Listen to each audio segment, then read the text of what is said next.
Le rôle du tuteur dans le soutien socio-affectif. Le tuteur joue un rôle important dans le soutien socio-affectif de l'étudiant. Comme c'est souvent avec cette personne que l'étudiant entretient le lien le plus étroit, c'est aussi la personne à laquelle l'apprenant se réfère lorsqu'il a des difficultés. Le tuteur doit donc être en mesure d'encourager et de rassurer l'étudiant. Il doit prévenir et résoudre les conflits s'il y a lieu. Il doit aussi montrer de l'intérêt pour le travail de l'apprenant et lui fournir une rétroaction rapide, en y incluant des commentaires formatifs et positifs. Tout au long de la session, le tuteur doit stimuler l'assiduité au travail et doit effectuer un suivi régulier des activités, afin que l'apprenant ne se sente pas isolé et laissé à lui-même.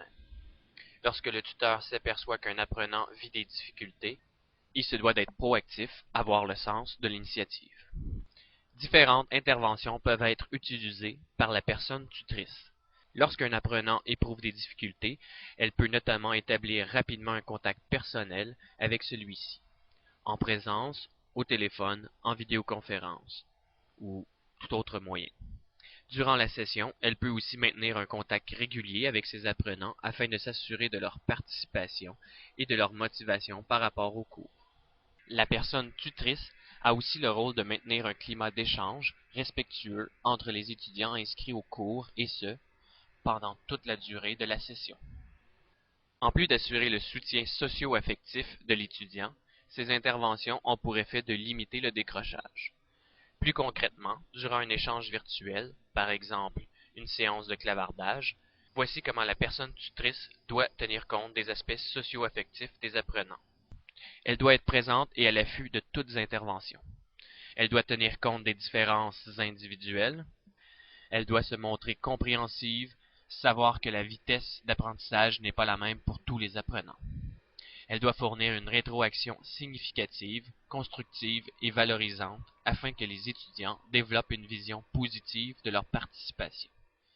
Elle doit tenter de mieux connaître chacun des participants, par exemple en leur demandant de faire une courte présentation sur eux-mêmes au début de l'activité.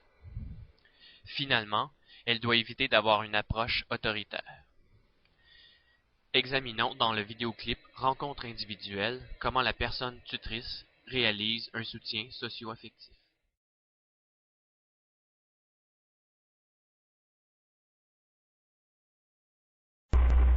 Bonjour Richard. Bonjour. Alors, tu as demandé à me rencontrer dans le cadre de ton cheminement dans le cours parce que tu avais certaines difficultés. Alors, tu as bien fait de ne pas trop attendre justement pour me contacter pour qu'on puisse regarder ça. C'est exactement mon rôle d'essayer de voir comment on peut supporter ta démarche, comment tu peux répondre aux interrogations que tu as. Alors, qu'est-ce qui se passe donc? Je suis pas mal découragé. Je suis en retard dans le cours. J'ai même pas fait le premier travail.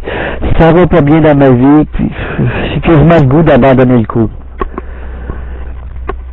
Ah oui, de maintenant, on remarque qu'on est seulement à la semaine 2, là, on n'est pas très loin. Est-ce que tu penses que tu peux pas te reprendre? Parce qu'un petit peu de retard, c'est quand même pas très grave.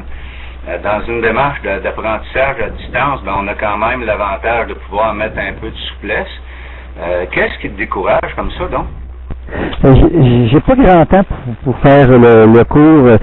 Ma femme est entrée à l'hôpital, a eu une opération pour le cœur, ça va pas bien. Je suis obligé de m'occuper de mes deux gars. J'ai peur que ma femme ne revienne pas. Fait que je me sens un peu mal. Écoute, je peux comprendre là ce qui te préoccupe présentement. C'est sûr qu'à ce moment-là, un cours, quand on a des problèmes, des difficultés personnelles comme ça, les cours peuvent passer en deuxième. Si par rapport comme tel au cours, ben écoute, c'est sûr tu peux remettre en cause ta participation au cours et y revenir plus tard. Ultimement, ce que je pourrais te dire dans un premier temps, c'est que si tu manques de temps comme tel, mais que tu veux quand même rester inscrit, il y a toujours possibilité de faire une demande de reporter pour ton cours. Alors, ça te donne un délai additionnel de 4 mois, selon certaines modalités que je pourrais t'expliquer. Mais est-ce que tu prévois dans les prochaines semaines, en fait, que les choses vont se replacer un peu, ou si tu préfères dès maintenant à cause de voir, attendre peut-être tu pourrais attendre encore une semaine ou deux, voir comment la situation va se présenter avec ta femme, puis après on pourra aviser un petit peu plus tard. Je sais pas, qu'est-ce que tu en penses? Oui, c'est sûr qu'avoir un petit peu plus de temps, puis si mon cours, je pourrais le reporter à avoir plus de temps, c'est-à-dire que c'est pas l'étirer peut-être d'une couple de mois, ça m'aiderait parce que là actuellement, c'est le temps qui me manque, puis je dois, bon, c'est sûr que ma femme, je dois aller visiter l'hôpital, mes gars à m'occuper, j'ai mon travail et tout ça, donc il me reste pas grand temps là, pour moi pour travailler dans le cours, puis en plus j'ai pas tellement la tête à ça non plus là, ça serait peut-être bon là, d'être capable, si tu es capable de m'expliquer là, comment je dois faire là, pour c'est pas me le reporter là, mettons après les fêtes, ça serait peut-être mieux là, je pense pour moi. Bon, alors ce que je comprends, c'est que dans le fond, le problème, c'est pas un intérêt pour le cours qui n'est plus là, c'est que vraiment ta situation personnelle fait que c'est très difficile pour toi maintenant de t'investir dans le cours. Alors, écoute, ce que je te suggère, c'est que mettons dans 3 semaines, je vais te recontacter. On fera le point à ce moment-là sur la situation, comment ça se passe. Et si ça n'a pas beaucoup changé de ton côté, je t'expliquerai les modalités pour demander un reporté. Et ça pourrait être aussi simple que ça. Est-ce que ça te convient? Oui, je pense que j'aimerais mieux, là, c'est ça, attendre un petit peu encore avant de prendre ma décision, puis voir si c'est quoi qui va arriver là, avec ma femme et tout ça, en tout cas, voir la suite, puis attendre un petit peu, ça ferait bien mon affaire, ça. Bon, OK, Richard, on va procéder comme ça. Je te souhaite que tout aille pour le mieux, évidemment, là, dans ta famille, avec ton épouse, que ça prenne le bon bord, comme on dit. Et moi, je te contacte dans 3 semaines.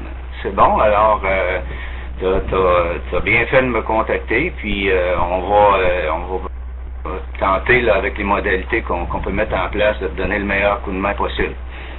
Alors, si c'est tout, ben on va se dire à bientôt. Et au plaisir. OK, c'est bien. Puis c'est pas parce que le cours m'intéresse pas, ça m'intéresse beaucoup, mais c'est plus ma situation actuelle. Fait que je te remercie beaucoup, ça m'encourage. C'est parfait, Richard.